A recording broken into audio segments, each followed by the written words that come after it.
Donc bonjour, aujourd'hui une petite vidéo pour parler du contrôle de la reproduction. En effet, on voit sur ce graphique que dès 18-19 ans, la grande majorité des jeunes est déjà rentrée en vie sexuelle active.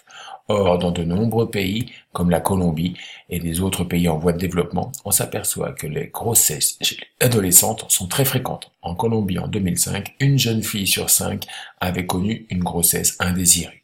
Alors, comment éviter que ces jeunes demoiselles deviennent des mères adolescentes et qu'elles aient de graves problèmes ensuite pour poursuivre, par exemple, des études universitaires? Pour cela, nous allons voir le contrôle de la reproduction.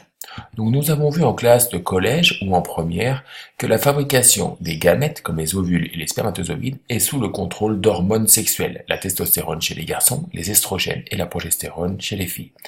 Donc l'un des premiers méthodes de contraception est d'utiliser la pilule contraceptive. La pilule contraceptive va contenir des hormones sexuelles qui vont perturber le cycle naturel de la femme. En effet, en prenant des hormones sexuelles à certaines doses, on va bloquer l'ovulation, modifier l'endomètre pour le rendre inapte à recevoir un embryon, et enfin modifier la glaire cervicale pour la rendre imperméable aux spermatozoïdes. On voit donc qu'en prenant des hormones sexuelles par voie orale, on va perturber le cycle naturel. L'avantage de la pilule, c'est qu'il est réversible, c'est-à-dire qu'à partir du moment où j'arrête de prendre la pilule, je redeviens immédiatement fertile.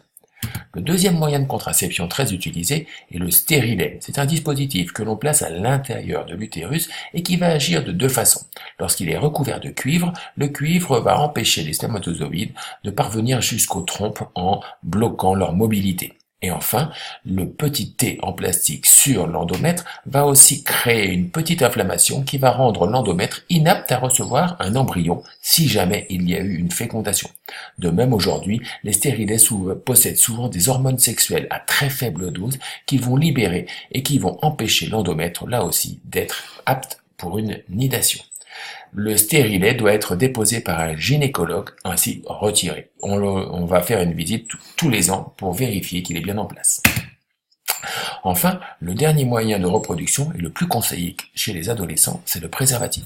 En effet, le préservatif, lorsqu'il est bien utilisé comme le montrent les schémas ci-dessous, c'est-à-dire qu'il doit être déposé jusqu'à la base du pénis, que le garçon doit se retirer rapidement après son éjaculation, et que, évidemment, le préservatif ne peut pas se jeter dans les toilettes, mais dans une poubelle, ce préservatif va protéger efficacement contre les grossesses indésirées, mais surtout, c'est le seul contraceptif qui va nous protéger contre les maladies sexuellement transmissibles.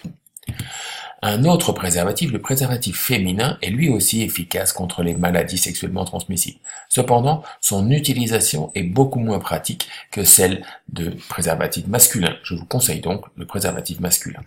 Enfin, les spermicides vaginales, les crèmes vaginales, peuvent être utilisées en appoint du préservatif, mais elles ne sont pas très efficaces, surtout que leur application, là aussi, est assez incommode.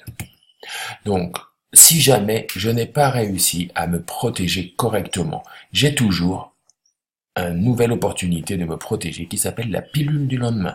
En effet, cette pilule va empêcher le début d'une grossesse lorsqu'elle est prise dans les 3 premiers jours après le premier rapport sexuel. En effet, plus je la prends tôt et plus cette pilule sera efficace. Aujourd'hui, il existe une pilule du surlendemain qui est valable 5 jours. Elle est plus chère et en dessous et n'est pas remboursée par la sécurité sociale dans de nombreux pays.